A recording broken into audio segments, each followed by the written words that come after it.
2024 के लिए press note Bharat निर्वाचन आयोग के द्वारा आज जारी कर दिया गया है। इसके साथ ही जिले में आदर्श आचार संहिता प्रभावी हो गई है। साथ ही जिले के लिए और आदर्श आचार संहिता के अनुपालन के लिए जिला स्तर से सेक्शन CRPC 144 के तहत निरोधात्मक आदेश भी निर्गत कर दिए गए हैं। दरभंगा जिला जिसमें कि 10 असेंबली कॉन्स्टिट्यूंसी है और वह 3 पार्लियामेंट्री कॉन्स्टिट्यूंसी में बटा हुआ है। दरभंगा जिले का जाले विधानसभा क्षेत्र और केवटी विधानसभा क्षेत्र मधुबनी पार्लियामेंट्री कॉन्स्टिट्यूंसी के अंतर्गत आता है और हायाघाट तथा कुशेश्वर स्थान का हमारा जो असेंबली कॉन्स्टिट्यूंसी सेगमेंट है वो समस्तीपुर पार्लियामेंट्री कॉन्स्टिट्यूंसी के अंतर्गत आता है। रिमेनिंग जो 6 हमारा है वो दरभंगा पार्लियामेंट्री कॉन्स्टिट्यूंसी के अंतर्गत आता है। भारत निर्वाचन आयोग के द्वारा जारी प्रेस नोट के अनुसार जो हमारा दरभंगा पार्लियामेंट्री कॉन्स्टिट्यूंसी है जनरल है और जो समस्तीपुर पार्लियामेंट्री कॉन्स्टिट्यूंसी का 2 सेगमेंट है जो SC आरक्षित है, उसके लिए चौथे चरण में निर्वाचन संपन्न होना है और जो उसके लिए डेट है वो मैं आप लोगों के सामने रखना चाहूंगा।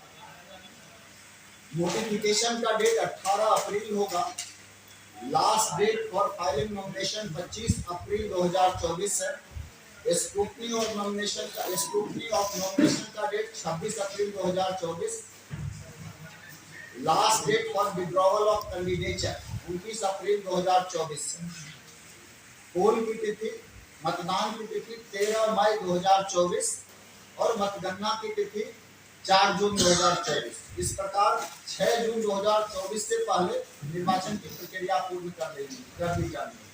और जो हमारा मधुबनी पार्लियामेंट्री कॉन्स्टिट्यूंसी के अंतर्गत 2 विधानसभा है वो 5वें चरण में होना है। उसके लिए जो निर्वाचन के कार्यक्रम है वो इस प्रकार है। नोटिफिकेशन 26 अप्रैल 2024 को होगा। Last date for filing nomination 3 मई 2024। स्क्रूटनी ऑफ नॉमिनेशन 4 मई 2024। Last date for withdrawal of candidature 6 मई 2024 और जो मतदान की तिथि है वो 20/5/2024 है। जो काउंटिंग ऑफ वोट्स है वो 4 जून 2024 को संपन्न होना है और 6 जून से पहले ये मतदान की निर्वाचन की प्रक्रिया पूरी कर दी जाएगी। ये 10 पार्लियामेंट्री कॉन्स्टिट्यूंसी में हमारे 10 ARO हैं। इनका नाम और ये डिटेल हम आप लोगों को उपलब्ध करा देंगे मोबाइल नंबर के साथ। और साथ ही हम लोग जिला अनुश्रवण एवं जिला नियंत्रण कक्ष की स्थापना किए हैं जिसका दूरभाष संख्या 062722400600। इस पर कोई भी व्यक्ति अगर किसी भी प्रकार की शिकायत है तो वो दर्ज करा सकते हैं। इसके मुख्य नोडल श्रीमती प्रतिमा कुमारी, संयुक्त राज्य कर आयुक्त दरभंगा है और नोडल डॉक्टर रश्मि वर्मा जिला प्रोग्राम पदाधिकारी। इसके अलावा जो हमारे ऐप है C-विजिल के और हमारा जो ग्रीवांस रिड्रेसल का पोर्टल है, हेल्पलाइन है, ये सारे फंक्शनल रहेंगे। अगर जिला में कहीं भी किसी को भी आदर्श आचार संहिता के उल्लंघन के संबंध में जानकारी प्राप्त होती है तो वो किसी भी माध्यम का उपयोग करते हुए शिकायत कर सकते हैं। अगर C-विजिल ऐप पे करते हैं तो 100 मिनट्स में हमारा जो टीम है 100 मिनट के अंदर उस समस्या का निराकरण करेगा, समाधान करेगा और उस पर वांछित कार्रवाई सुनिश्चित करेगा। जो हमारा पार्लियामेंट्री कॉन्स्टिट्यूंसी के बारे में हम लोग अभी चर्चा कर चुके हैं कि 3 पार्लियामेंट्री कॉन्स्टिट्यूंसी का हिस्सा हमारे जिले में पड़ता है। 14 दरभंगा जिसके 6 असेंबली सेगमेंट हमारे जिले में है। 6 मधुबनी उसका 2 हमारा अनुसूचित जाति वो आरक्षित है, उसका 2 असेंबली सेगमेंट हमारे जिले में दरभंगा में पड़ता है। और 23 जो हमारा समस्तीपुर है वो हमारा सामान्य है। नहीं, समस्तीपुर जो है वो हमारा मधुबनी सामान्य है और समस्तीपुर जो है वो आरक्षित, उसका 2 सेगमेंट हमारे यहाँ पड़ता है। रिमेनिंग जो हमारे जिले में टोटल वोटर हैं, दरभंगा संसदीय क्षेत्र में कुल मतदाताओं की संख्या पुरुष की 9,33,122 है और महिला मतदाता की संख्या 8,41,499 है और थर्ड जेंडर के वोटर्स हमारे 35 हैं। इस प्रकार से कुल 17,74,000 656 हमारे यहाँ जिले में कुल मतदाता है जो दरभंगा पार्लियामेंट्री कॉन्स्टिट्यूंसी है। जो हमारे समस्तीपुर पार्लियामेंट्री कॉन्स्टिट्यूंसी का 2 सेगमेंट है, उसमें टोटल मतदाता 5,18,150 है, महिला पुरुष और थर्ड जेंडर मिलाकर। समस्तीपुर संसदीय क्षेत्र का जो हिस्सा दरभंगा जिले में पड़ता है उसमें 6,26,600 मतदाता है। इस प्रकार से जिले में कुल मतदाताओं की संख्या पुरुष 15,35,515, महिला 13,83,837 और थर्ड जेंडर 54, कुल 29,19,406 हमारे यहाँ मतदाता जिले में है। जिले में कुल सेवा मतदाताओं की संख्या 2,254 है। जो सर्विस वोटर्स है उनकी ये संख्या है। जिले में सभी कोषांगों का गठन कर लिया गया है और उसके अनुरूप सभी पदाधिकारी और नोडल चयनित कर लिए गए हैं। दरभंगा जिले में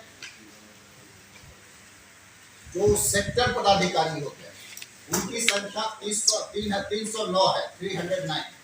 इसके साथ साथ फ्लाइंग स्क्वाड की टीम बनी है जिसकी संख्या 38 है।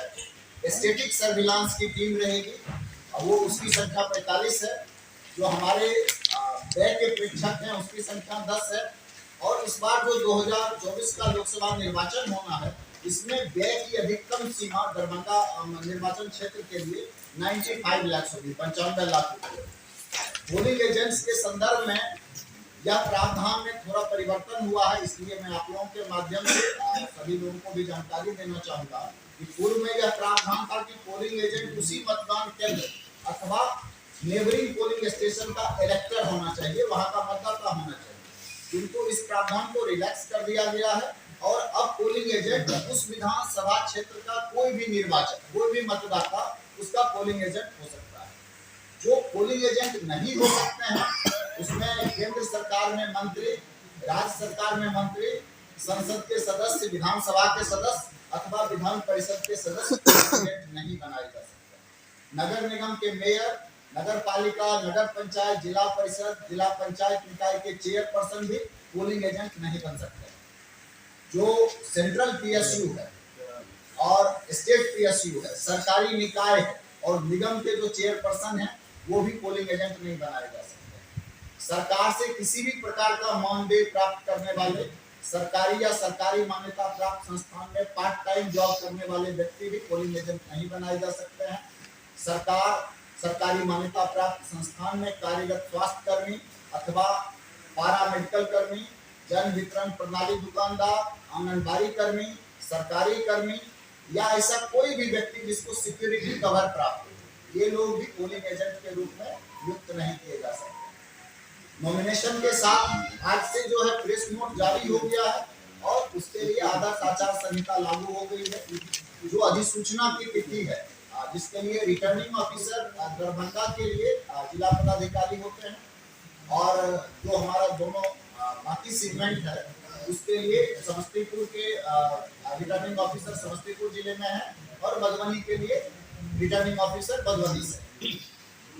और जो हम लोगों का अधिसूचना की तिथि है उस तिथि को 11 बजे से हम लोगों का नाम निर्देशन का कार्य प्रारंभ हो जाएगा। और नाम निर्देशन जो है, जो तिथि निर्धारित की गई है उसके मध्य प्रत्येक कार्य दिवस में 11 बजे से लेकर के 3 बजे अपराह्न तक, 3 बजे अपराह्न तक जो भी हमारे चैम्बर में जो हम प्रेस नोट जारी करें, जो जिसके लिए हम फॉर्म 1 में सूचना जारी करेंगे उसमें हम लोग स्थल, उसमें संवीक्षा की तिथि, संवीक्षा का स्थल, ये सारे डिटेल्स के साथ सूचना हम लोग जारी करेंगे। फर्स्ट डे जो हम लोग नॉमिनेशन करते हैं उस पर, और उसमें सारी चीज मेंशन करके दर्शाते हैं। निर्धारित स्थल पर उनको एक निर्धारित संख्या में ही लोगों को आने की इजाजत रहती है।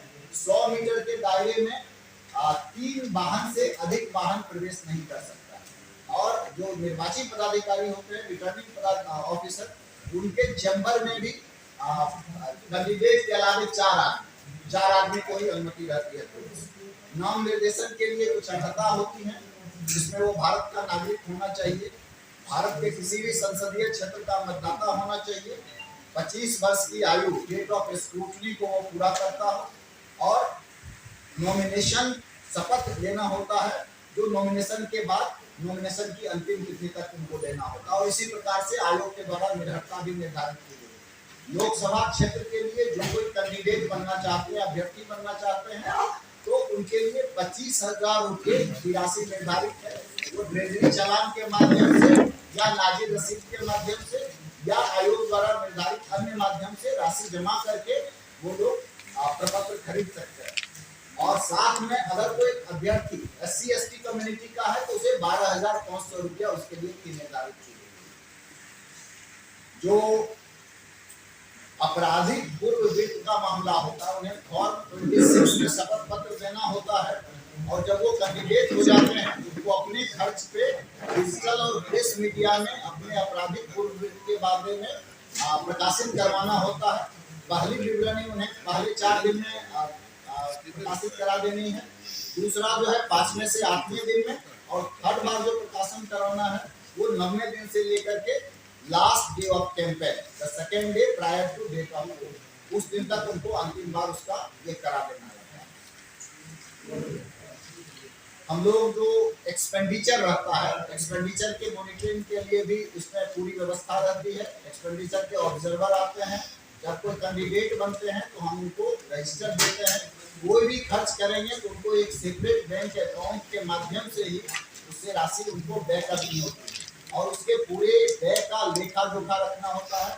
और इसके साथ साथ हम लोग जो आदर्श आचार संहिता का मामला है, सेपरेट बैंक अकाउंट पे हम लोग बात कर ही लिए हैं, तो आदर्श आचार संहिता के मामले में जहाँ कहीं भी आदर्श आचार संहिता का उल्लंघन होगा तो उन पे आयोग के दिशा निर्देश के आलोक पे हम लोग सिविल कार्रवाई करेंगे और त्वरित उन पे कार्रवाई की जाएगी। जो हम लोगों का सार्वजनिक संपत्ति विरूपण का उसके तहत भी कहीं कोई उल्लंघन होगा तो उस पर कार्रवाई होगी। लोगों को जो परमिशन लेकर के करना है, सभा, रैली, लाउड स्पीकर का उपयोग, इस प्रकार की चीजों के लिए हम लोगों ने सुविधा का इस्तेमाल किया है। हम सभी लोगों से अनुरोध कर रहे हैं कि समय रहते हुए 48 घंटे से पहले आवेदन दे दें, ताकि थाने से, अंचल से, सभी जगह से रिपोर्ट मंगा कर उनको NOC, जहाँ पे भी अगर वो सभा वगैरह करेंगे तो उस संस्थान के स्वामित्व रखने वाले लोगों से NOC प्राप्त करके फिर उनको ये करना है सभा वगैरह के। लाउड स्पीकर के लिए SDO के स्तर से परमिशन लेना रहता है। अगर हेलीकॉप्टर आ रहा है तो हेलीपैड के लिए परमिशन जिला निर्वाचन पदाधिकारी के स्तर से दिया जाएगा। हम लोग तीनों अनुमंडल में उनके अनुमंडल क्षेत्र के लिए सुविधा का काउंटर लगा रहे हैं जो सिंगल विंडो सिस्टम रहे। वहां पर अगर वो आवेदन दे देंगे तो वो फिर जिम्मेदारी संबंधित पदाधिकारी की होगी कि सभी जगह से अनुमति प्राप्त करके अंतिम रूप से उनको वहां से अनुमति जारी कर दी जाए। जो सुविधा का मामला है, इसमें वीडियो वैन अगर किसी को चलाना है, किसी भी कैंडिडेट को, तो इसके लिए अनुमति मुख्य निर्वाचन पदाधिकारी के स्तर से लेना रहेगा। वहां से उनके लिए प्रयास करना होगा। जैसा कि आप लोग अवगत हैं कि दरभंगा में हम लोगों का एयरपोर्ट भी है। एयरपोर्ट पे अगर कोई फ्लाइट आती है तो उसके लिए भी स्पष्ट प्रावधान किए गए हैं।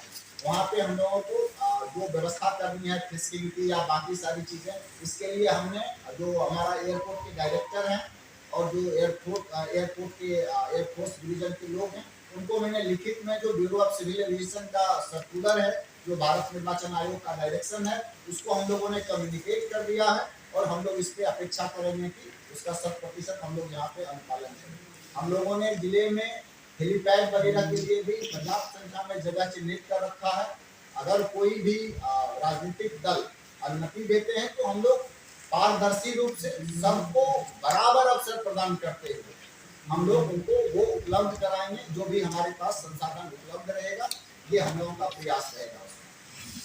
जो व्यय होता है उसका लेखा और उसका एब्स्ट्रैक्ट उनके निर्वाचन अभिकर्ता द्वारा दाखिल किया जाता है और उसे अभ्यर्थी प्रति हस्ताक्षरित करते हैं, उनका काउंटर साइंड होता है तथा अभ्यर्थी के द्वारा स्वयं अभिप्रमाणित किया जाता है कि लेखा में जो भी ब्यौरा दिया गया है वो सही है। और अभ्यर्थी को स्वयं शपथ पत्र भी देना होता है। और जब निर्वाचन का परिणाम की घोषणा हो जाती है तो सभी अभ्यर्थी को 30 दिनों के अंदर उनको व्यय लेखा दाखिल करना होता है।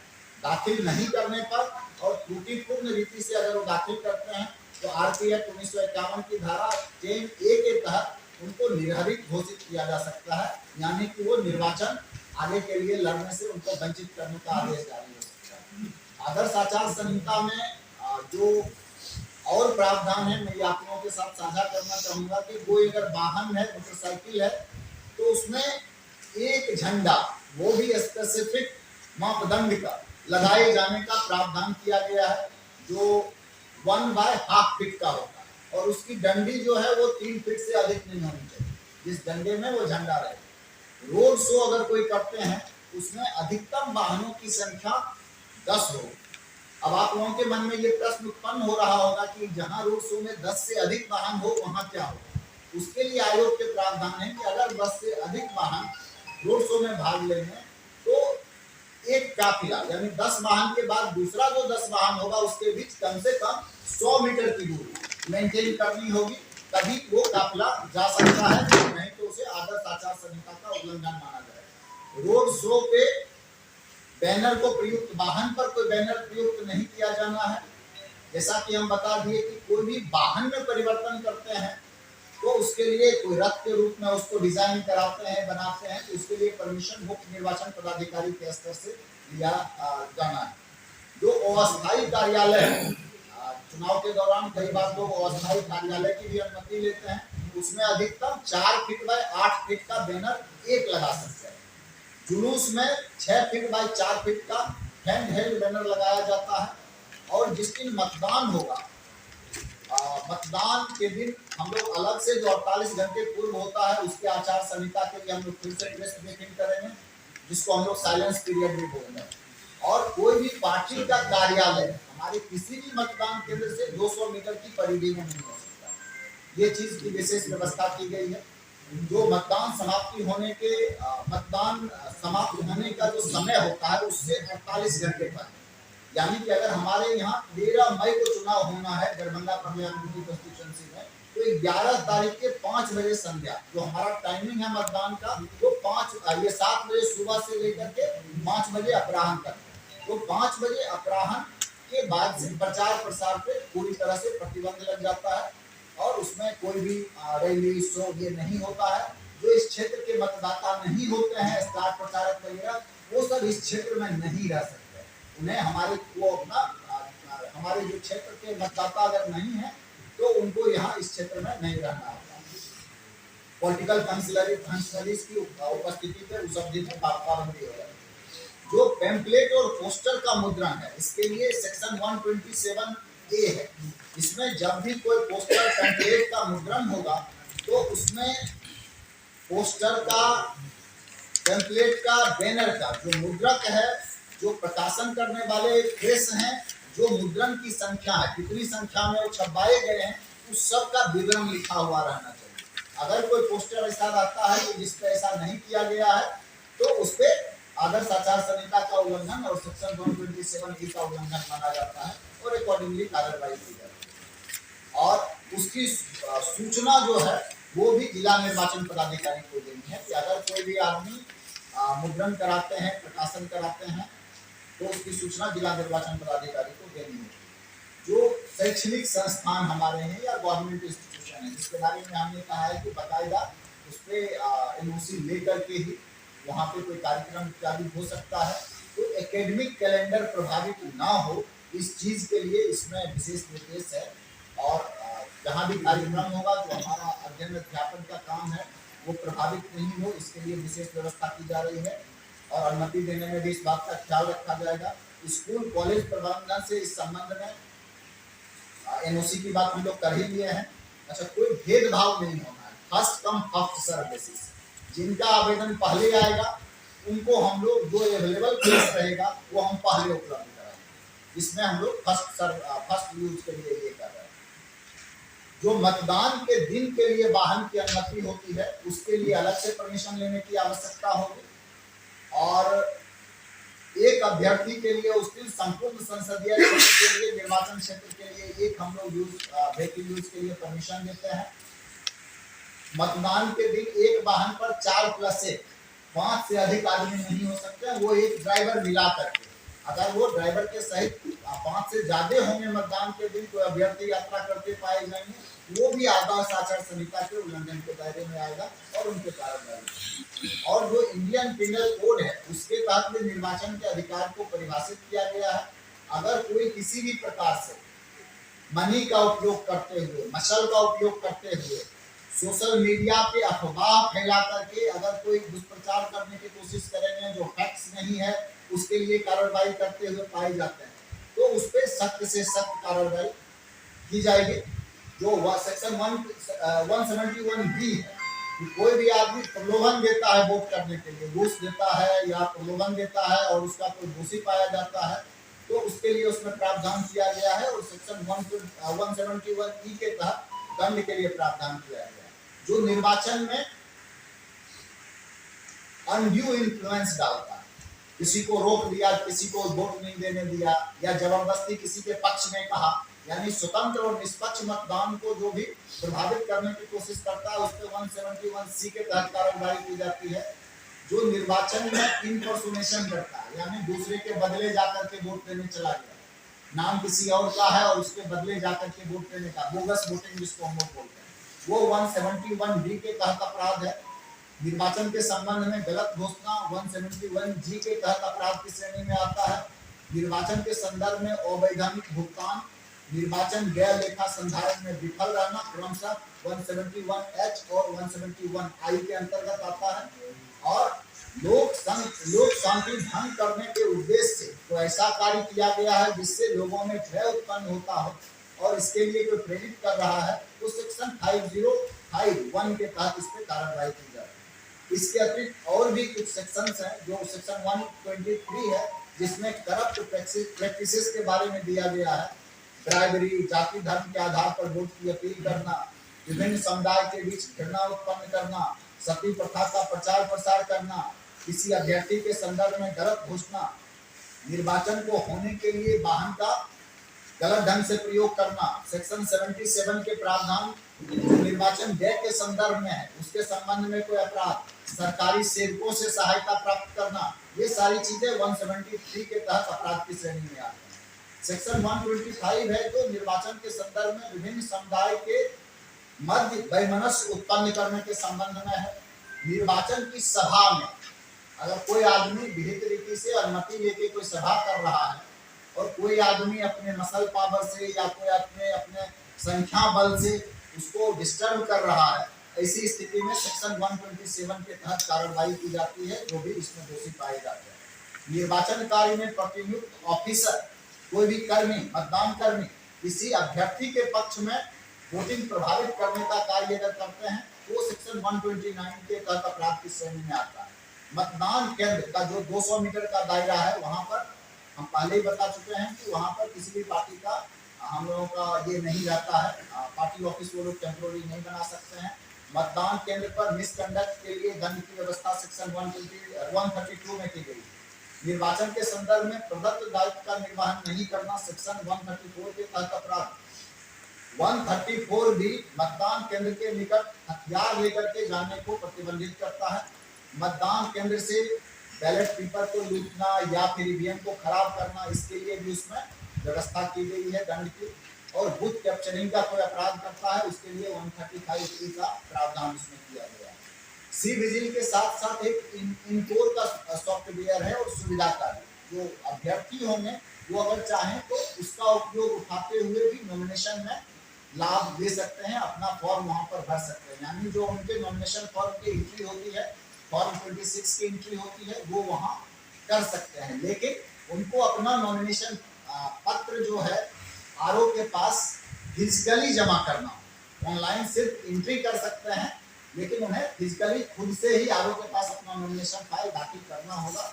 इनको और सुविधा का जो व्यवस्था किया गया है वो उस व्यवस्था को सुचारू रूप से उनका सारा डिटेल जो है वो रहे, और जो भी नॉमिनेशन फाइल होता है उसको हम लोग प्रत्येक डे जो निर्वाचन आयोग का सॉफ्टवेयर है, जो उसका पोर्टल है, उस पर हम लोग अपलोड करते हैं।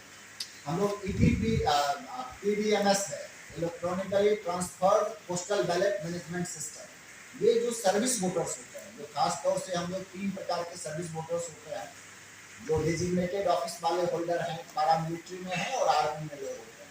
मोटा मोटी इस टाइप से जो लोग सर्विस वोटर्स के रूप में आइडेंटिफाई रहते हैं, तो जैसे ही हमारा लास्ट डे हमारा फाइनल कंटेस्टिंग कैंडिडेट क्लियर हो जाता है, तो हम लोग फिर PDMS के माध्यम से उन लोगों को पोस्टल बैलेट भेज देते हैं। और मतगणना के दिन 8 बजे सुबह तक जितने भी हमको आ जाते हैं पोस्टल बैलेट वो सब काउंटिंग का हिस्सा हो जाता है। इस संदर्भ में हम लोग एक और नया इस बार जो भारत निर्वाचन आयोग के द्वारा ये किया गया है इस बार के निर्वाचन में ESMS का हमारा एक स्पेशल पोर्टल है जो इलेक्ट्रॉनिकली जो सीजर मैनेजमेंट सिस्टम है, जो कोई भी अवैध रूप से वाहन चेकिंग के दौरान या कहीं कोई सूचना मिलती है, कोई शराब पकड़ाता है या कोई राशि पकड़ाती है, सोना चांदी पकड़ाता है जिसका निर्वाचन के कार्य में दुरुपयोग हो सकता है, तो उसको भी मैनेजमेंट सिस्टम के तहत जो है अपलोड करना है। और उसके लिए सभी जितने भी हमारे सेक्टर ऑफिसर हैं, जितने भी पुलिस के अधिकारी हैं, जितने भी हमारे फ्लाइंग स्क्वाड, सबको बैंक को कोई इलीगल ट्रांजैक्शन बैंक में होता तो सब पे भारत निर्वाचन आयोग की नजर रहेगी, जिला प्रशासन, जिला निर्वाचन पदाधिकारी की और वरीय पुलिस अधीक्षक की नजर रहेगी। तो हम लोग इस सब पे जहाँ भी ये पाया जाएगा कि उल्लंघन हो रहा प्रावधान का, हम लोग उस पर कार्रवाई करेंगे और उसको हम लोग ESMS से मॉनिटर कर रहे हैं। जिले में जो अभी तक कार्रवाई हुई है, मैं आप लोगों को बताना चाहूंगा कि जितने भी लंबित हमारे थे वारंट वाले, वो SP साहब आपको डिटेल में बताएंगे। जो हमारा लंबित वारंट है उस पर हम लोग कार्रवाई किए हैं सभी लोगों को। जितने भी हमारे आर्म्स लाइसेंस होल्डर हैं उनका हम लोग ये करा चुके हैं इंस्पेक्शन का काम, और जो छूट गए थे हम दोबारा भी उनके लिए इंस्पेक्शन का काम इंस्पेक्शन के लिए शेड्यूल निकाल के करा रहे हैं। साथ साथ जो निरोधात्मक कार्रवाई है, जो थाना से रिपोर्ट इस प्रकार का प्राप्त हुआ है कि ऐसे उपद्रवी तत्व और सामाजिक तत्व जो निर्वाचन को प्रभावित कर सकते हैं, तो उनको हम लोग भेज करके बाउंड डाउन करा रहे हैं। Bound down in the sense की उद्देश्य यही है कि वो एक बार बाउंड डाउन ये कर दें, किसी भी प्रकार से निर्वाचन के काम में वो बाधा नहीं डालेंगे, इस आशय का वो बंद पत्र बन करें और उनको मत देने का, निर्वाचन के दिन उनको मत देने का पूरा अधिकार है। जो शराब की बरामदगी है उस पर हमारी फोकस रहेगी। मात्रा और बाकी चीजों में के बारे में जो वरीय पुलिस अधीक्षक CPSP हैं ये डिटेल में हम लोगों से चर्चा करेंगे। तो हमारा ये फोकस है कि शराब, रुपया कोई भी उपयोग होना, कोई आदमी किसी भी प्रकार को प्रलोभित ना करे, जाति, धर्म, संप्रदाय, इसके आधार पे कोई आदमी वोट मांगने की बात करता है तो हमारा वीडियो सर्विलांस टीम भी है और जितने भी सभा जुलूस होंगे उस सब में हम लोग उसको मॉनिटर करेंगे और कोई आदर्श आचार संहिता का उल्लंघन होगा तो लोग नियम संगत उस पर कार्रवाई करेंगे।